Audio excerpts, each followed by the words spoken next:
Baik, itu yang bisa saya sampaikan. Lalu apalagi ya? Nah, terkait dengan LMS ya, terkait dengan LMS saya belum sempat eh, melihat itu, ya, belum sempat mengupload mungkin dan bahkan belum sempat login ke LMS-nya. Nanti saya akan infokan di grup bagaimana nanti ya ke depannya mungkin kalau memang saya belum bisa mengakses karena ya perlu belajar juga walaupun eh, udah menggunakan Google Classroom kalau tanya sih mirip gitu ya, mirip dengan Google Classroom, tapi tetap saja sih tampilannya yang beda itu mungkin perlu waktu untuk memahaminya. Nanti mungkin kalau di pekan keempat itu asinkronus itu, kalau saya nggak bisa di LMS, ya saya tetap share lagi di kampus gitu ya. Tapi, idealnya semoga bisa gitu.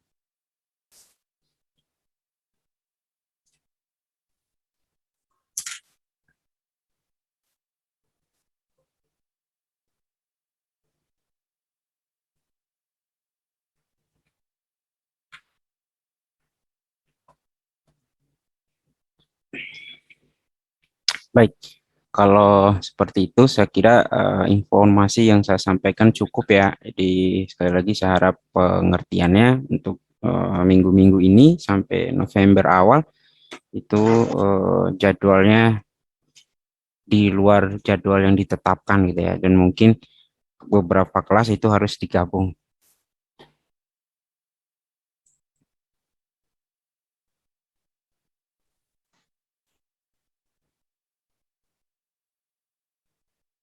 Baik, kita mulai pertemuan ketiga atau materi bahan ketiga.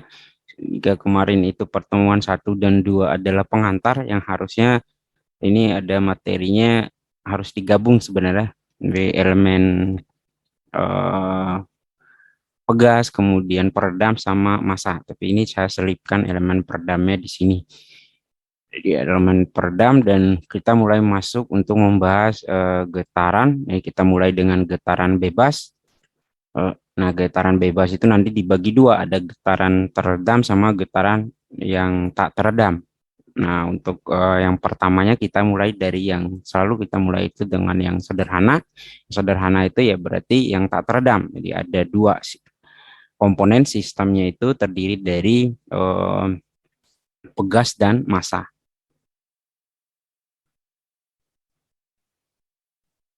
Nah, sebelumnya kita awali dulu dengan lanjutan dari materi yang kemarin setelah elemen pegas dan elemen massa, lalu kita masuk ke elemen peredam. Nah, kalau elemen massa itu energi kinetik, kemudian elemen pegas itu menyimpan energi potensial, maka elemen peredam itu merupakan idealisasi kemampuan sistem untuk menyerap energi. Jadi dia beda kan ya dari yang kedua itu gitu. Jadi dia ini terkait dengan menyerap energi. Nah, secara sederhananya itu kan misal kalau Anda atau kita berjalan misalnya di angin bahkan di udara itu kan sebenarnya kita kalau di mekanika fluida itu dinamakan sebagai gaya drag atau gaya hambat gitu ya. Nah, itu yang dimaksud dengan eh, salah satu dari jenis peredam. Jadi dia menyerap energi.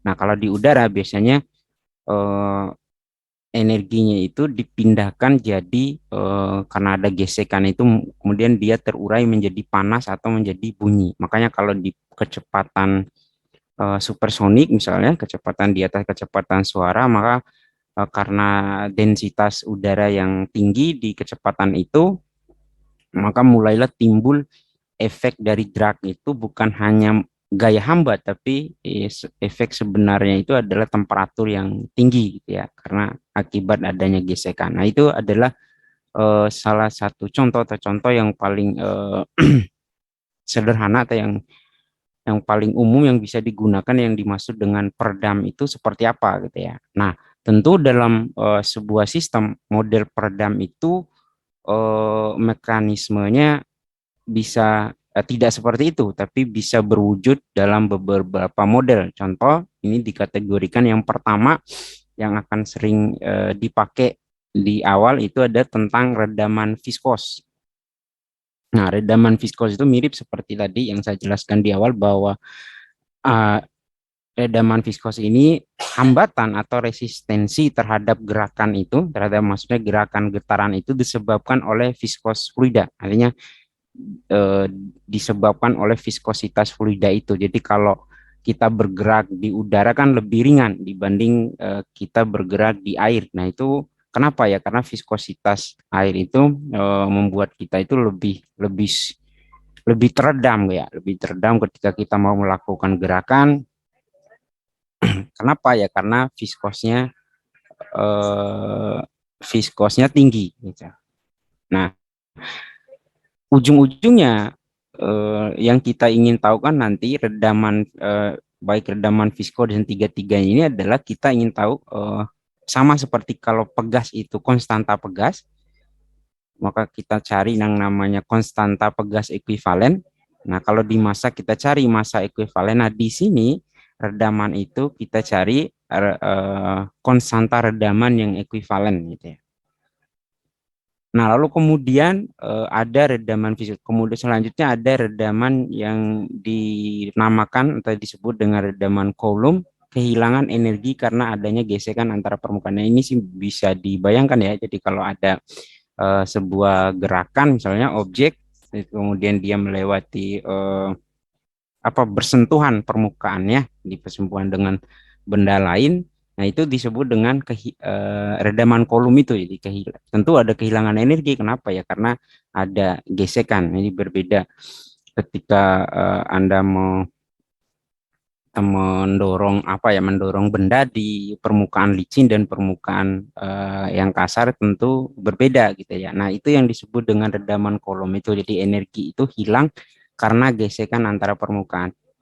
Nah, kemudian ada redaman yang lain itu namanya redaman histeretik gitu ya. Jadi dalam bahasa Inggris saya tidak bisa menerjemahkan itu. Nah, paling kurang lebih redaman ini dimaksudkan adalah redaman yang dimiliki oleh material. Nah, kalau kemarin di elastisitas itu Anda perhatikan bahwa ada pegas dari suatu sistem itu diidealkan dengan nilai ekuivalen dari eh, apa plastisnya, kekuatan plastis atau di daerah elastisnya. Nah, kalau redaman histeretik ini di mana energi itu diserap oleh energi itu, diserap oleh material itu. Jadi material itu ketika diberi beban jadi deformasi, kemudian sampai deformasi dia elastis itu konstanta pegas. Nah, tapi setelah dia keluar dari elastisnya kemudian masuk ke plastis, ya energi itu tidak dikembalikan tapi diserap di material itu. Energi itu menjadi besarnya energi itu sebanding dengan perubahan atau deformasi dari benda tersebut. Nah, untuk yang bagian-bagian pertama ini kita akan fokus pada redaman yang ini dulu gitu ya. Karena redaman ini yang paling eh, yang paling sederhana untuk dimodelkan nanti. Nah, sambil di beberapa soal nanti akan diperlihatkan bagaimana perilaku redaman untuk yang kedua dan yang ketiga. Nah, ini peredaman viskos konsep dasarnya. Jadi konsep dasar peredaman viskos itu kalau di mekanika fluida saya yakin Anda sudah belajar ini ya. Belajar viskositas itu di mekanika fluida 1. Ini meruduk hukum Newton untuk aliran viskos. Maka persamaan tegangan, nah bukan R itu ya, tapi tau, bukan R ini. Dalam lapis, ya seperti ini maksudnya, bukan R ya. Dalam lapisan fluida pada jarak Y dari plat diam adalah sebagai berikut. Jadi kalau kita ingin tahu tegangan geser yang terjadi di sini ataupun di sini, ini kan ada dua plat ya, di sini dan di sini, maka persamaannya seperti ini. Jadi dipengaruhi oleh viskositas dari fluida dan profil alirannya sendiri, profil kecepatan dari fluida itu. Nah, eh, lalu kalau kita uraikan, nanti kan yang jadi fokus kita kan adalah kita ingin mencari konstanta pegasnya, gitu. Konstanta redamannya. Nah, ternyata kalau kita uraikan DUDY ini, kalau kita ambil ini ya, U sama dengan VY per H, nanti kalau kita kali silang saja ini, maka DUDY itu kan sama dengan VH itu sendiri. Maka kita masukkan di sini gitu ya, di mana gaya itu kan sama dengan tegangan geser kali luas permukaan. Nah, di sini lalu didapatkan ini berarti gaya itu disebabkan oleh viskositas, kemudian luasan area, kemudian ada kecepatan fluida, kemudian atau kecepatan objek, kemudian ada H di situ. Nah, H itu adalah jarak itu. Lalu ada kita simpulkan di sini bahwa viskositas, kemudian A, ini kan konstan nih.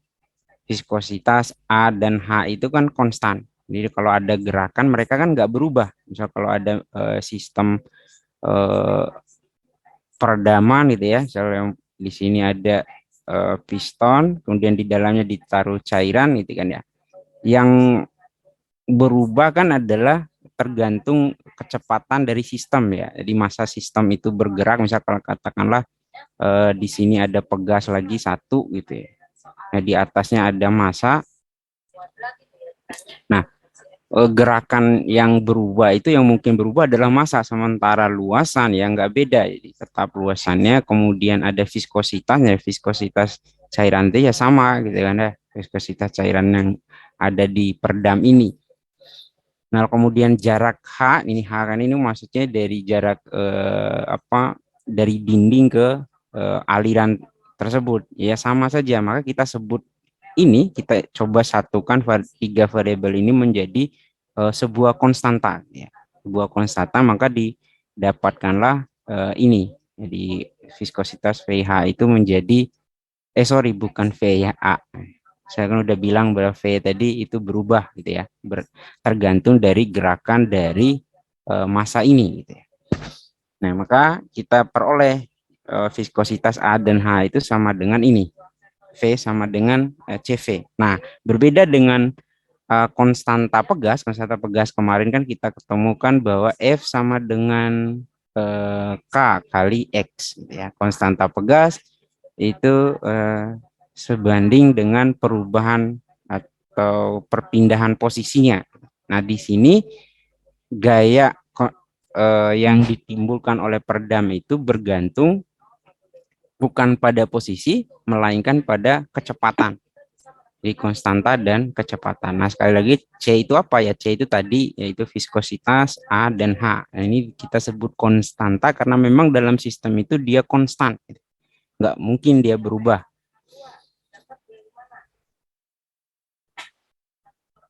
Nah, untuk sedikit mendalami materi yang tadi gitu ya, ini sedikit diilustrasikan dalam sebuah contoh soal. Nah, ini diberikan sebuah bantalan gitu ya, sebuah bantalan. Kalau bantalan itu ini dicari clearance-nya, jadi dari sini ke sininya berapa gitu ya. Nah, maka yang di caranya itu tentu ini bukan bearing ya, tapi sepertinya dalam teknik itu kita selalu mengidealisasikan gitu ya. Jadi kalau ada gini, kemudian ada di dalam, nah clearance ini kita bisa hitung atau kita bisa idealisasikan yang luar dan yang dalam ini sebagai dua lapisan yang seperti ini gitu ya, 1 dan 2. Nah, tadi dari yang persamaan sebelumnya kita ketahui bahwa F sama dengan C kali V. Nah, di sini sudah terlihat bahwa hambatannya atau hambatan gaya hambat yang setelah diukur itu didapat bahwa 400 Newton gitu ya. Yang ditembuk yang dapat dari redaman dari ini apa gerakan yang luar terhadap yang dalam gitu ya. Jadi gesekannya itu diredam sebesar 400 ya, 400. Kemudian dia punya kecepatan velocity. Nah, jadi velocity ini 10 meter per detik. Nah, kecepatan ini bukan kecepatan yang plat 1 ataupun plat 2 ya. Kecepatan ini adalah kecepatan relatif gitu.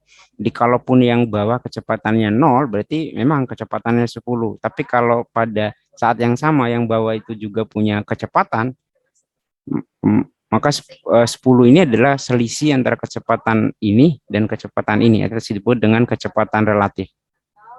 Nah, kemudian selanjutnya di sini juga sudah diketahui luasannya A-nya, kemudian ditanya itu clearance-nya. Tentukan clearance, di sini sudah diketahui juga viskositas atau kekentalan dari yang digunakan adalah minyak ya, minyak oli SAE 30 gitu ya.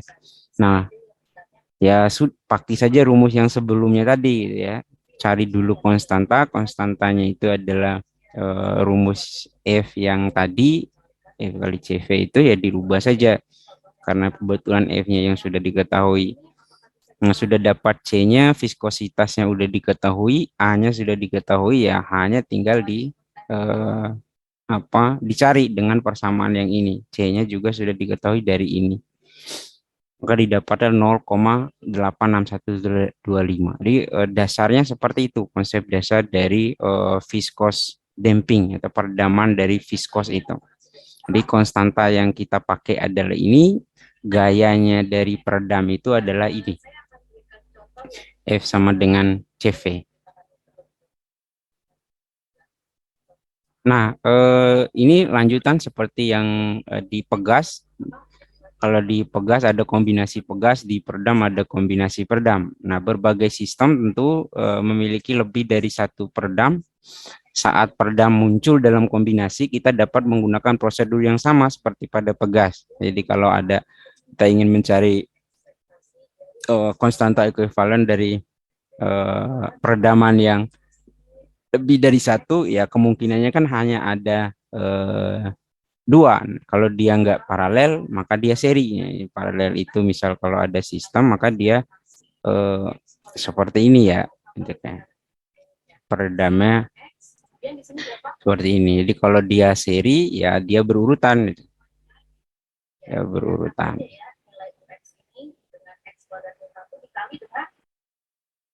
Oke.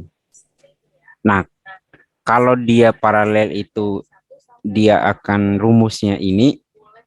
Nah, kalau dia seri ya rumusnya yang bawah itu. Nah, untuk ilustrasinya seperti ini gitu ya. Jadi di sini digambarkan sebuah mesin.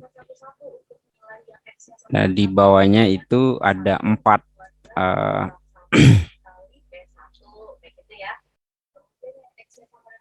nah, lalu dimodelkan dalam bentuk yang peredam Muhammad Fahri ya, Muhammad Fahri. Baik, siap. Kita lanjut. Ini kita 4 ini kita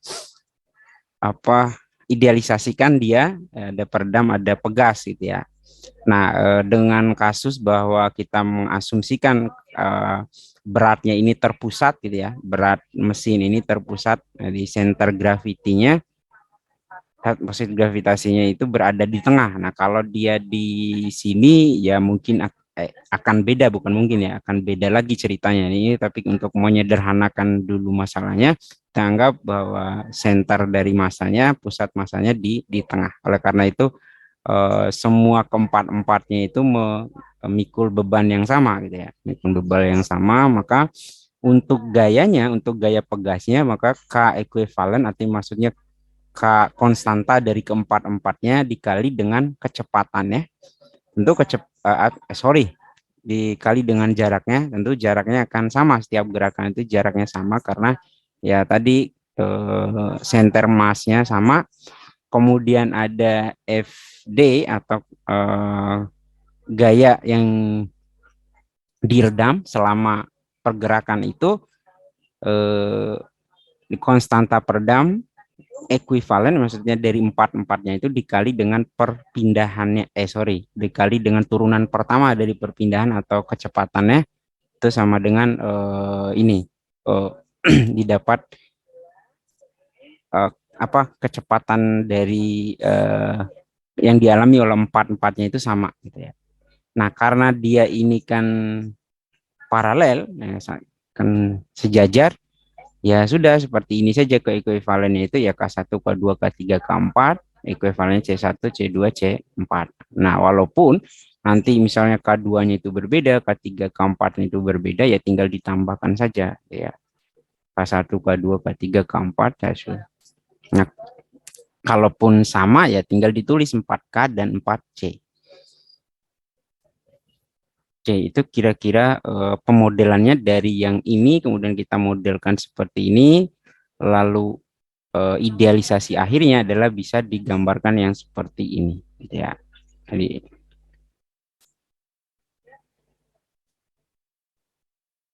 nah, kita sekarang mulai akan membahas tentang getaran.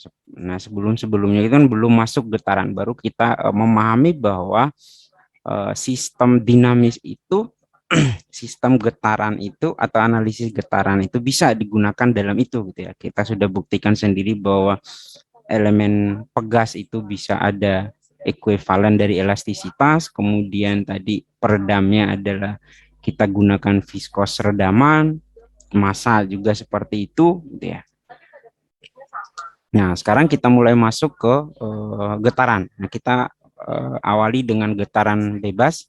Di sini dijelaskan bahwa getaran bebas adalah osilasi eh, suatu sistem ke posisi keseimbangan yang terjadi tanpa adanya eksitasi gaya luar. Nah, paling tidak adanya gerakan itu, maksudnya adanya gerakan dalam suatu sistem itu nanti ditimbulkan oleh gaya luar, gitu ya.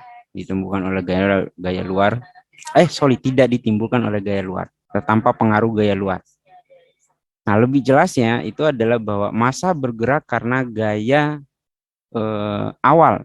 Ini awal dan seterusnya hanya dipengaruhi oleh pegas dan peredam. Jadi kalau ada sebuah sistem, kita sentuh dia atau kita pukul dia, kemudian dia bergerak. Nah, itu yang kita sebut dengan getaran bebas, gitu ya. Jadi gaya itu bukan getaran yang kita bukan dipaksa, gitu ya. Di getaran itu bukan kita ganggu terus sih. Paling tidak di awal saja kita kasih energi, kemudian kita lepas, maka dia bergetar. Nah, berdasarkan itu artinya getaran bebas itu nanti dapat kita kelompokkan menjadi dua. Nah, ada getaran bebas yang tak teredam, undamped system, dan getaran bebas teredam. Nah, yang kita mulai dari untuk pertemuan kali ini kita mulai dengan yang tak teredam dulu, gitu ya. Yang lebih simpel, artinya tak teredam itu yang ada adalah massa dan pegas saja, massa dan pegas. Baru kita nanti lanjutkan dengan kita tambah redamannya. Nah, sebelum kita masuk ke getaran bebas untuk suatu benda tertentu, nah kita mulai dulu untuk memahami terlebih dahulu bagaimana hubungan getaran. Nah, kalau ada sebuah getaran, bagaimana hubungan antara posisinya, kemudian amplitudonya, kemudian periode, kemudian frekuensinya. Nah, getaran harmonis sederhana itu ya kurang lebih gambarnya itu seperti ini. Jadi maksudnya harmonik itu periodenya ada, gitu ya. Jadi periodenya itu terulang dalam interval tertentu, gitu ya. Misal contoh dari sini ke sini, gitu kan ya, diulang lagi, gitu ya. Jadi satu siklus, gitu ya. Satu siklus diulang lagi ke siklus yang lain dan seterusnya. Nah, untuk gerakan seperti ini ternyata posisinya itu didefinisikan seperti ini. Jadi ada, kalau ini di matematika itu disebut dengan apa istilahnya, gelombang sinusoidal gitu ya. Jadi karena ini adalah grafik sinus, A cos omega T plus B sin omega T. Nah, bentuk ini itu kalau diselesaikan dengan identitas trigonometri itu dia akan menjadi seperti ini ya. Ini bentuknya sama, artinya adalah bahwa posisi dari benda, posisi dari X, ini X itu maksudnya ini semuanya ini adalah titik-titik, ini adalah X ini. Nah, posisi dari X ini didefinisikan dengan X besar sin omega T plus sudut psi gitu ya. Nah ini kalau Anda, maksudnya apa ya, kalau Anda ketahui amplitudonya, kemudian Anda tahu frekuensinya, lalu Anda tahu sudutnya, maka dengan Anda tanya misalnya T-nya 1, di mana posisi X-nya gitu ya. Nah, contoh di sini T-nya 0,1 gitu ya. Berarti sekitar di sini gitu ya, posisi X-nya. Jadi T-nya 0,5 ya, akan P-nya akan segera tahu ternyata di sini gitu ya. T-nya 0,5 berarti X-nya di sini. Jadi semua posisi X untuk waktu T itu sudah akan terdeteksi dengan persamaan ini, dengan mengetahui itu ada amplitudo, kemudian ada frekuensi, kemudian ada sudut fasa. Nah, sudut fasanya sendiri bisa dicari dengan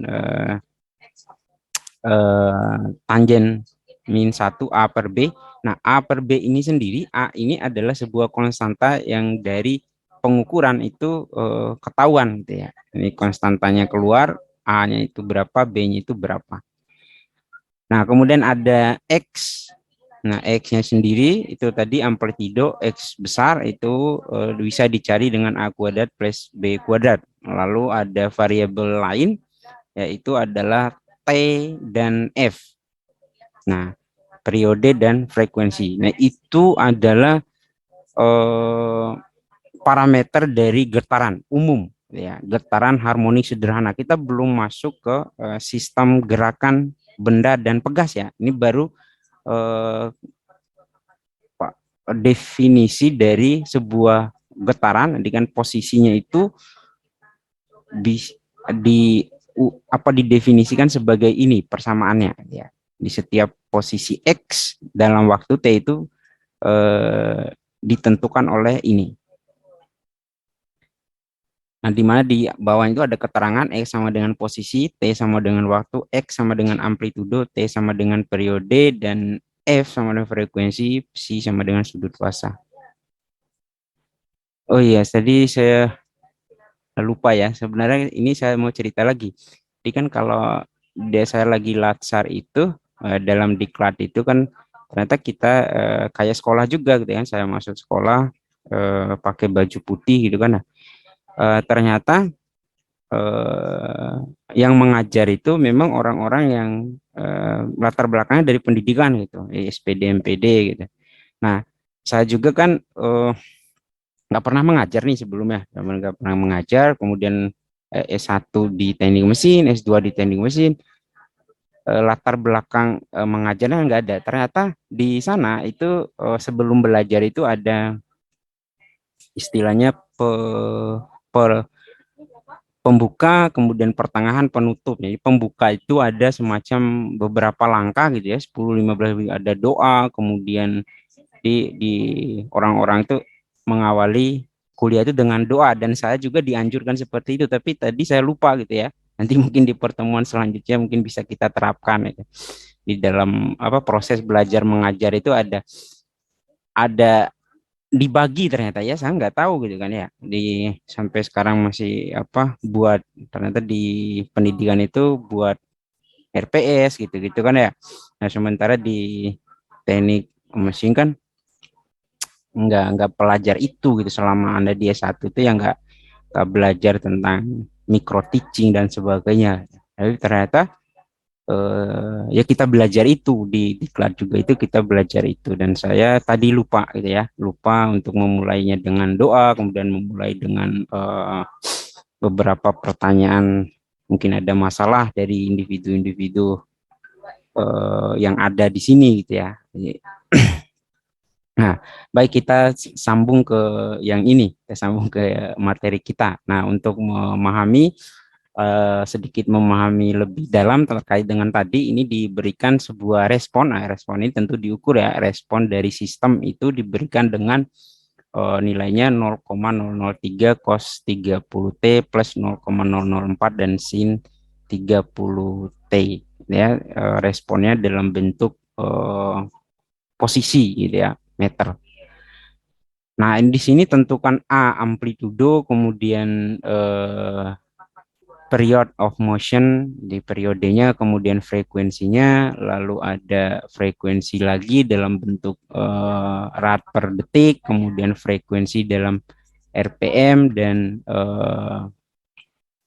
apa ini sudut fasanya, kemudian G itu respon dalam bentuk persamaan gitu ya, respon dalam bentuk persamaan.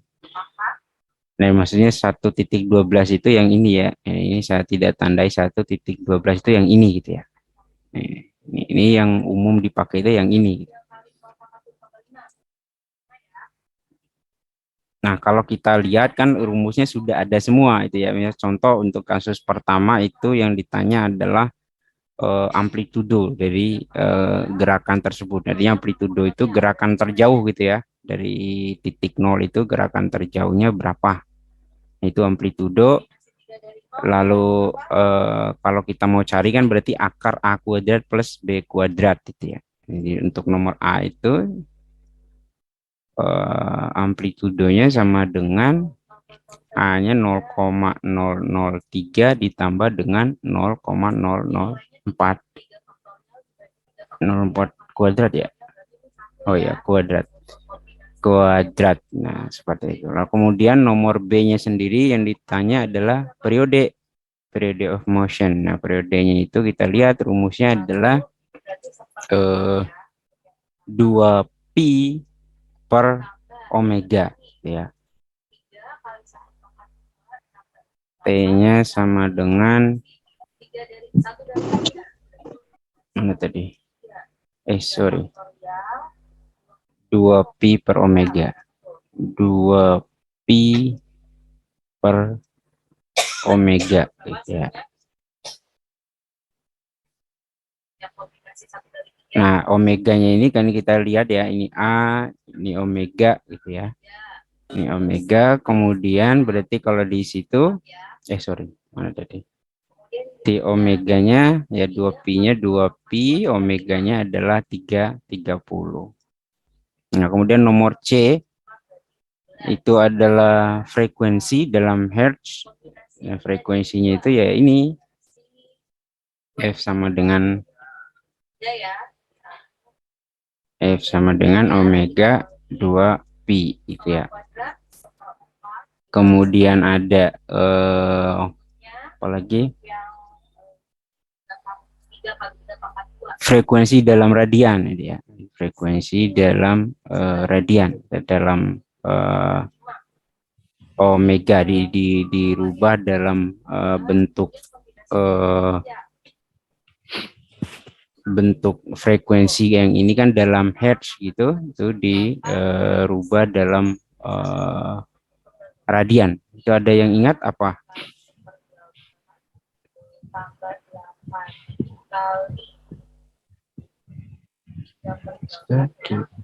Keep.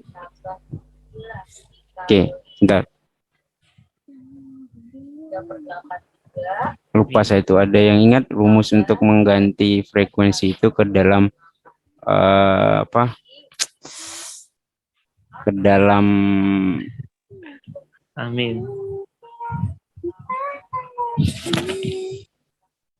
radian apa RPM gitu ya. Rotation per menit.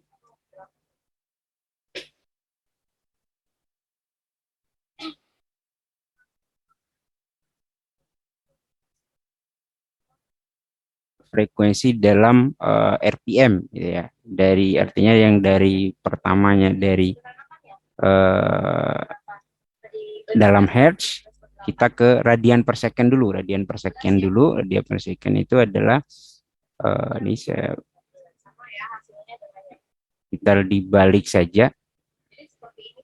Radian per second itu W sama dengan, aduh kok jadi berubah warnanya. Nah, kalau cara B ini berarti nanti W sama dengan 2 PF ya. Kita balik saja ini gitu ya.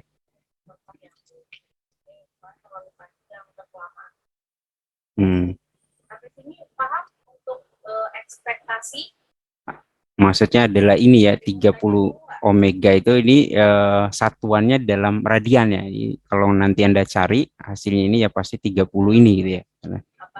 Kemudian A, B, C, D, kemudian ada E gitu ya. E itu dalam frekuensi dalam rotasi. Nah, ini dari radian per menit diubah ke rotation per menit gitu ya. Nah, kita masukkan yang radiannya itu misal 30 ya. 30 radian.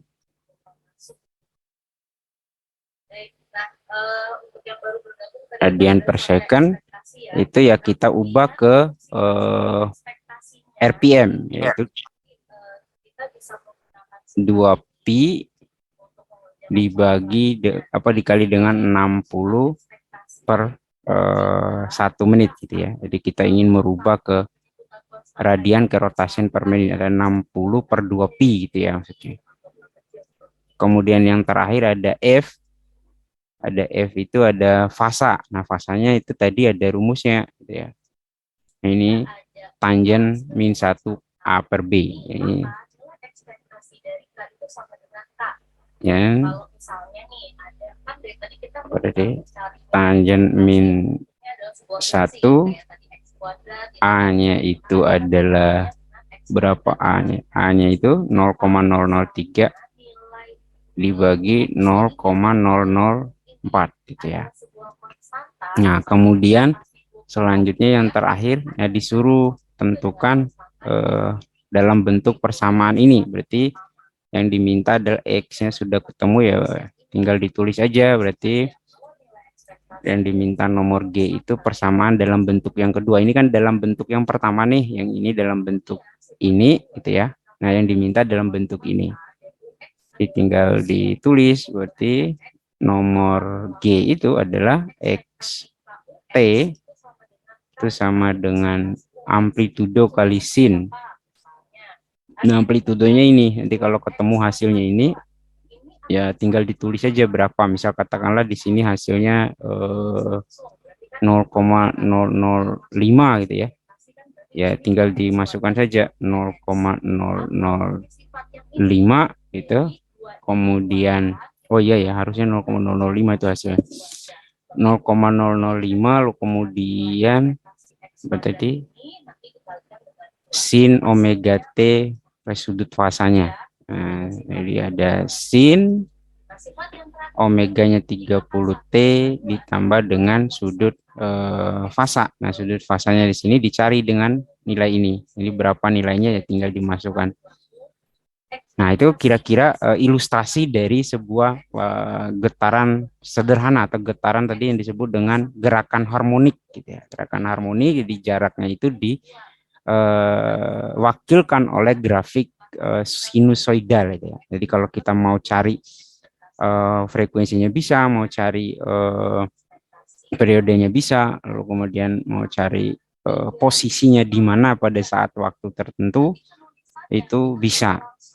Nah, baru setelah itu, kenapa pertama kita pahami yang tadi, nah konsep yang tadi kita terapkan di gerakan gitu ya. Nah, kita mulai dengan getaran bebas tak teredam, sistem massa dan pegas ya.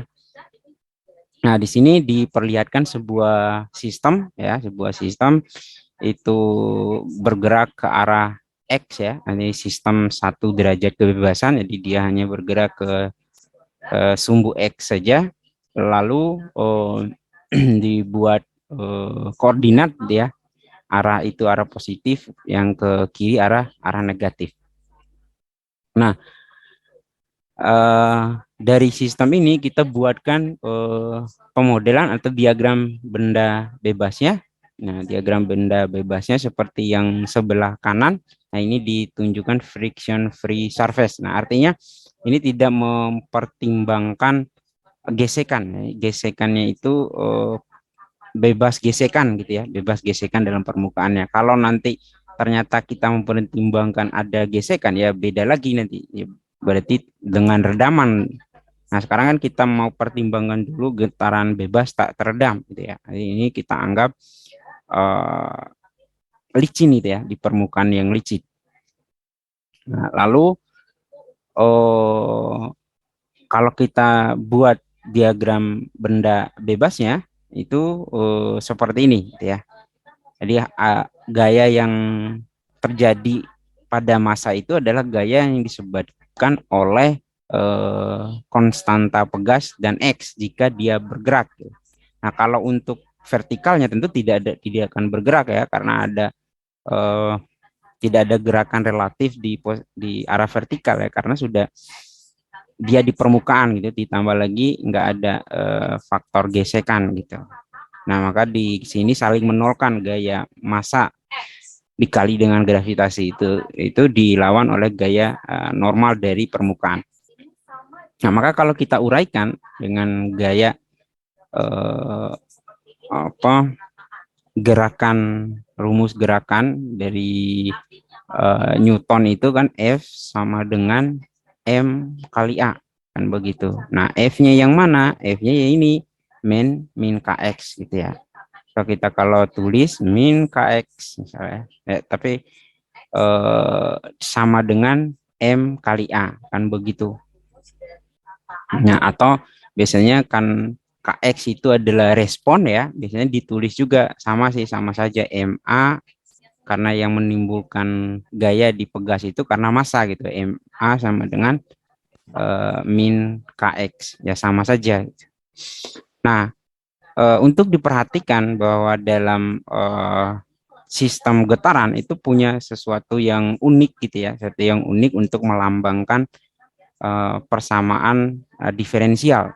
Di diferensial Anda mungkin masih ingat kalau kita katakan dx per dt itu adalah sebuah, ini ada yang tahu dx per dt itu adalah kecepatan gitu kan ya. Misal kalau ada grafik t terhadap x gitu ya. Jadi posisi turunan pertama dari posisi atau jarak itu adalah velocity kan begitu. Nah, kemudian turunan kedua, ada yang ingat turunan kedua dari jarak terhadap waktu itu ada apa? Percepatan, Pak. Percepatan gitu ya. Nah, dalam getaran simbol ini, simbol turunan pertama itu disimbolkan x dot 1 gitu ya. Simbol turunan kedua disebutkan sebagai x dot 2. Nah, maka di bawah itu terlihat bahwa persamaan yang ini, yang harusnya MA itu menjadi berubah karena turunan kedua itu adalah menjadi mx dot 2 sama dengan min kxt, atau dalam bentuk yang paling umum itu ditulis seperti ini. Nah, untungnya bahwa sistem getaran itu yang berupa sistem massa dan pegas itu kan apapun bentuknya ya pasti ini persamaannya gitu ya. Mau pegasnya berapapun persamaannya ini. mx dot t kx mx dot 2 t ditambah kxt sama dengan 0. Nah, itu persamaan gerak untuk sistem pegas dan massa gitu ya. Nah, lalu kemudian oke. Nah, persamaan yang tadi, persamaan yang barusan yang ini itu saya pindahkan ke sini, yang saya beri kotak biru gitu ya. Nah, kita masukkan ini ke konsep yang tadi, gitu ya, konsep yang kita bangun dalam gerak harmonik tadi. Nantinya mungkin agar lebih, tapi insya Allah sudah paham ya. Jadi maksudnya kalau ada mana sih? Kalau ada benda gitu ya, benda dari titik A gitu, kemudian bergerak ke titik B misalnya, terus berulang-ulang gitu kan, berulang-ulang, pasti nanti kalau kita buat grafiknya itu ada di praktikum fenomena dasar kalau nggak salah ya, kita akan melihat gitu ya, dia pasti kalau dia bergerak seperti itu dia bentuk gelombang gitu kalau kita amati dia berdasarkan waktu. Nah, siapa itu? Connecting audio. Ayatullah Ali Khamenei masih berbaring di, baik, apa tadi sampai di konsep bahwa kita gerakan yang ini, gerakan horizontal ini, kita terapkan yang tadi gerakan harmonik tadi. Nah, posisinya itu ditentukan oleh gerak harmoni tadi. Nah, gerak harmoni tadi adalah kita ketahui, saya tulis kembali di sini. Ini XT-nya itu adalah asin omega NT plus psi, gitu ya. Nah, di sini ada tulisan WN. WN itu adalah maksudnya natural itu ya, frekuensi alamiah. Jadi ada juga yang nanti nulisnya W saja ya, nggak masalah gitu ya. Frekuensi alamiah. Nah, ini rumus ini kita kaitkan dengan ini.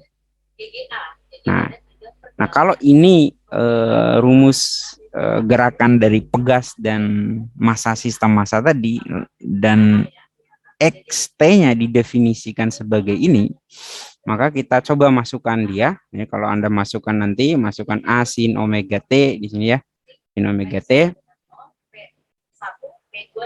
Nah, sin omega T, kemudian turunkan, maka hasil pertamanya nanti, turunan pertamanya adalah ini. Turunan pertamanya adalah ini. Turunan pertama dari XT, kemudian turunan keduanya itu adalah ini. Ya. Turunan kedua. Nah, ini turunan pertama, posisi posisi turunan pertama adalah kecepatan, turunan kedua adalah percepatan. Nah, yang di dalam sini, nah ini kan belum ada peredam nih, untung masih dua saja, masih dua, ini berarti yang kita perlukan adalah ini sama turunan kedua. Nah, turunan pertama di sini nggak dipakai dulu ya. Ini yang dipakai posisi sama turunan kedua. Nah, kita masukkan ini ke sini gitu ya. Kemudian ininya ke sini. Maka kita peroleh yang seperti ini ya. Jadi X dot T itu masukkan ini jadi semua. Nah, persamaan-persamaan ini kalau diselesaikan nanti ini kan tinggal akan saling menghapuskan ya, sin dalam kurung frekuensi T plus sudut itu saling menghapuskan, kemudian ada sisanya itu A-nya juga saling menghapuskan, sisanya adalah ini sama massa gitu ya. Makanya kalau kita mau cari frekuensi alamiahnya, nah hubungannya adalah K per M. Nah, jadi Anda bisa lihat bagaimana sebuah sistem itu serumit apapun nanti gitu ya. Jadi kalau kita getaran bebas itu ternyata frekuensi alamiahnya itu hanya dipengaruhi oleh konstanta pegas dan massanya saja gitu. Mau menghitung frekuensi alamiahnya.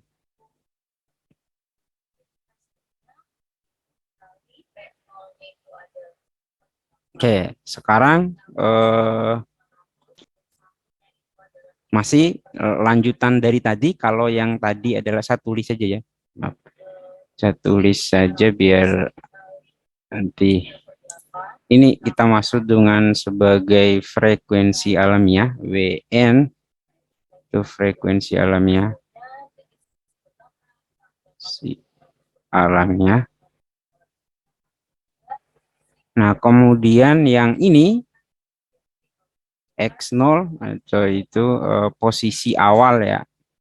Posisi awal, posisi awal dari masa ya, posisi awal masa. Nah, kemudian ada V0 kecepatan awal.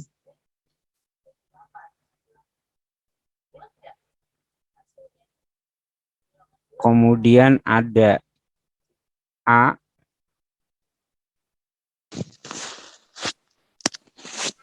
ini amplitudo. Kemudian ada posisi.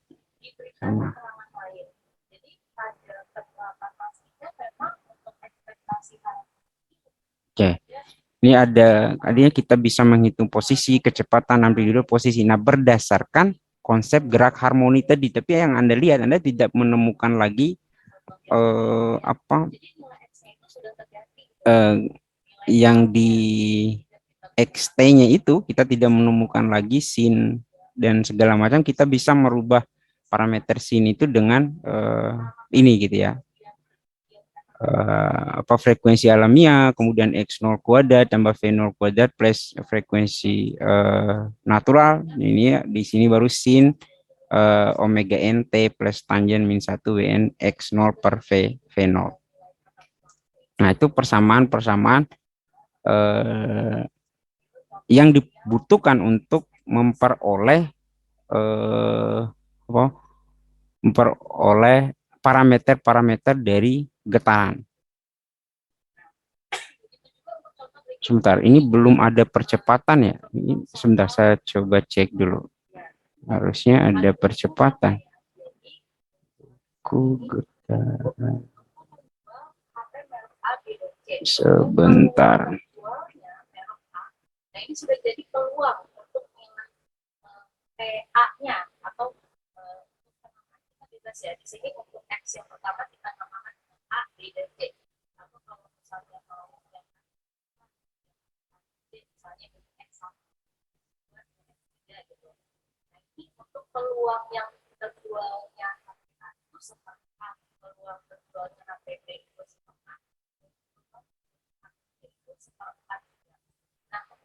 dari toko tersebut kalau dia jual HP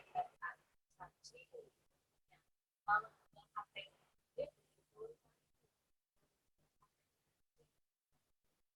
yang ditanya sama kita perlu mencarinya dengan X X dikali X di sini yang ini karena kan di sini tidak ada. Oke, kita lanjut dulu. Belum ada percepatan memang. Ini posisi awal, kecepatan, amplitudo, kemudian posisi di saat ada waktu diketahui gitu ya. Nah, sebagai contoh, ini dia ada sebuah contoh untuk mendalami materi yang tadi ya. Di sini diberikan sebuah kasus bahwa kasus yang sederhana gitu ya, kasus yang sederhana tentang suspensi dari kendaraan, suspensi kendaraan, di mana diketahui di sini ada berat massa itu ya, massa yang dibebankan dalam suspensi itu ada 30 kilo, 30 kilo, kemudian ada frekuensinya 10. Kemudian yang ditanya adalah stiffness atau apa konstanta dari pegasnya. Berarti yang ditanya adalah K. K-nya sama dengan apa? Konstanta dari pegas tersebut gitu ya. Nah, berdasarkan persamaan yang sebentar. Jadi seperti ini contoh soal ekspektasi rataan tapi ya ini ada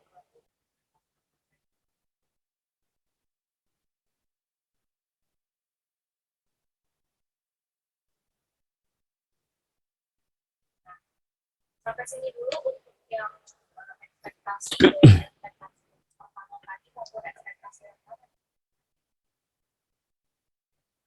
Oh, Spotify yang muncul. Audiens juga nanti agak Bentar.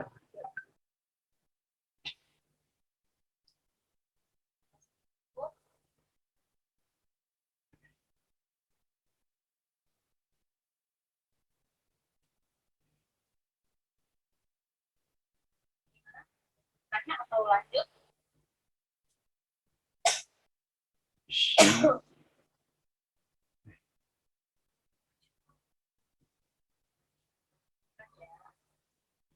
Untuk materi berikutnya adalah varians. Jadi sama untuk varians itu juga sebenarnya nanti kita menggunakan ekspektasi dalam pembicaraan.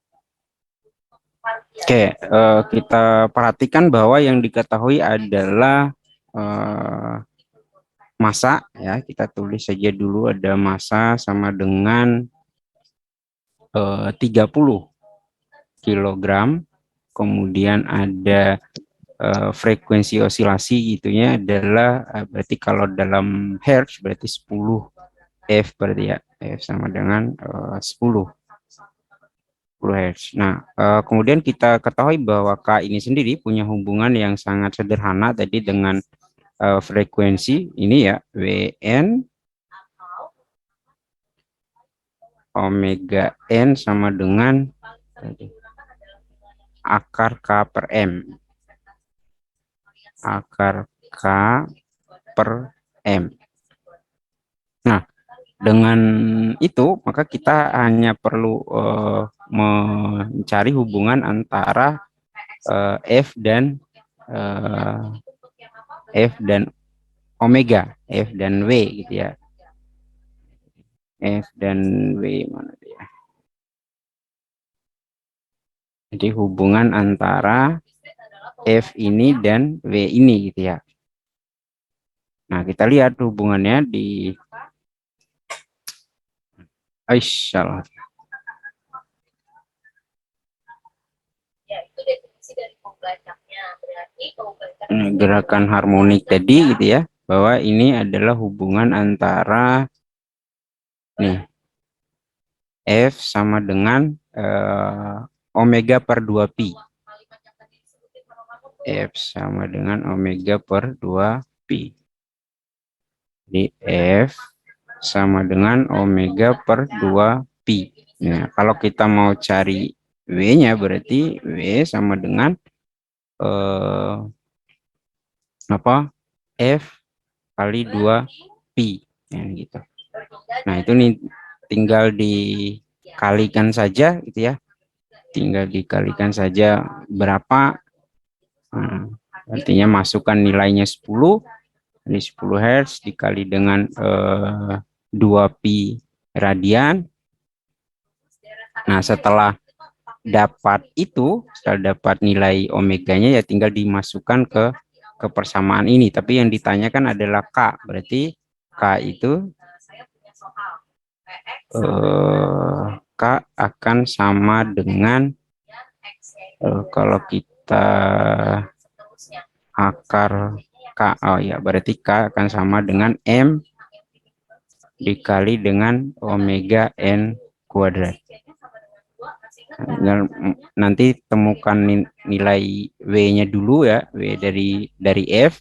Kemudian setelah dapat nilai W, masukkan ke sini, ya ketemulah K-nya. Nah, sangat sederhana kan ya, sederhana sekali bahwa konstanta pegas, kemudian massa itu hanya yang mempengaruhi dari frekuensi alamiah. Jadi frekuensi alamiah itu seperti yang sudah dijelaskan di awal, di sebuah sistem itu cenderung bergerak pada frekuensi masing-masing gitu ya. Jadi ternyata bergantung dari beratnya massa sistem tersebut dengan massa dari dengan konstanta pegas dari sistem tersebut. Nah, lalu kemudian contoh selanjutnya itu disuruh menghitung. Jadi kita tulis saja dulu apa yang diketahui ya. Yang diketahui di sini ada massa sama dengan 2 kilogram. Kemudian stiffness-nya artinya konstantanya berarti 200 Newton meter. Sistem yang ditanya adalah amplitude dan fase dan dari respon getaran ya. Jadi yang disuruh tentukan adalah amplitudonya berapa, berarti A-nya gitu ya. A-nya berapa, kemudian fasanya berapa? Fasanya berapa? Fasanya berarti fasa itu sudut ya. Sudutnya berapa? Nah, tinggal dilihat di persamaannya itu apa persamaan untuk amplitudonya apa, lalu kemudian persamaan untuk apa? Untuk apa yang satunya ini? Untuk psi atau sudut fasa atau sudut fasanya apa. Nah, tinggal kalau Anda lihat kembali berarti A-nya adalah ini gitu ya. A-nya adalah omega n. Saya copy saja ya. Kontrol C gitu ya. Kontrol V. Nah, jadi yang kita pakai adalah yang ini, yang A sama dengan akar frekuensi dikali X0 ditambah V0 ditambah WN. Nah, data yang kita dapatkan dari untuk misal nomor A itu kan X0-nya sudah ada, V0-nya sudah ada. Berarti yang perlu kita cari adalah omega dulu, berarti kan ya.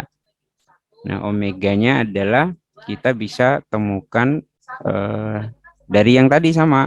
Jadi kalau mau cari omega ya rumusnya itu yang tetap yang tadi, yaitu bahwa WN sama dengan akar K per M. K-nya sudah ada, M-nya sudah ada, gitu kan ya. Ya tinggal dimasukkan K dan M-nya. Nah, lalu kemudian X0, V0, WN-nya ada nih. X0-nya ini, V0-nya ini. Berarti ya tinggal dimasukkan A-nya berapa. Kalau kemudian untuk sudutnya, ya sudutnya tinggal masukkan tan min 1. Apa ini hasilnya, frekuensinya sudah ada, X0-nya ada, V0-nya ada. Oke. Jadi kira-kira bisa dihitung sendiri ya. Setelah itu selanjutnya siapa tahu nanti mungkin salah satu soal ujiannya satu adalah ini gitu kan ya. Disilakan dilanjutkan.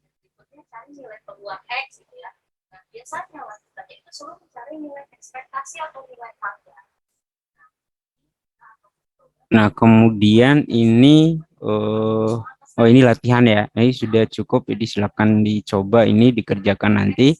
Kalau tidak bisa ya kita bahas di pertemuan selanjutnya. Baik, sampai di sini pertemuan kita untuk pertemuan 3. Sebelumnya sambil mungkin ada yang ingin didiskusikan, silakan dibuka dulu kamera. Kemudian kalau untuk ekspektasi X kuadrat bagaimana? Sigma X, di sini apa? X kuadrat dikali PX. Seperti itu prinsipnya ya. Nah, kita akan menggunakan prinsip ini untuk mencari varian. Pertama kita cari. Kok nggak kelihatan semua ya? Oh ya, ini dia baru ternyata. Ini slide 77 orang, slide 1 berarti ada 4 slide. Wah, lumayan nih. Nah, udah di slide 1 udah ketemu semua nih. Oke, 1, 2, 3. Oke, slide belum. 1, 2.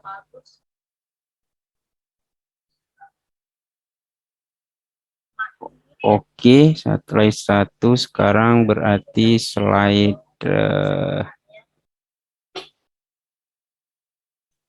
2 berarti ya. Slide 2. Tapi ini oh iya, sebelum tanya, untuk absen aman ya? Udah bisa absen semua kan ya? Bapak, kan saya pas hari Selasa lupa absen ya Pak. Kira-kira bisa dibuka lagi nggak Pak sekarang absennya? Caranya gimana tuh ya kira-kira? Kurang Emang tahu sih Pak, biasanya dosen lain bisa buka lagi gitu. oh bisa ya. Nanti saya coba ya. Saya coba. Ini ya sekali lagi ya harus absen semua gitu ya. Misal kalau ada pergantian jadwal nih, ini saya perlu infokan. Ada pergantian jadwal di absen aja dulu gitu. Iya Pak. Nah, seperti yang saya infokan di pertemuan awal, ini saya sambil screenshot yang slide 2 ya. Di pertemuan awal itu bahwa 50% penilaiannya yang proses itu ya kehadiran itu gitu. Nah, untuk sementara karena kan saya jarang ngasih tugas nih, karena kalaupun saya ngasih tugas saya nggak tahu bisa meriksanya apa enggak gitu ya. Ini kan lagi jet lag sekali saya ini dengan jadwal ini.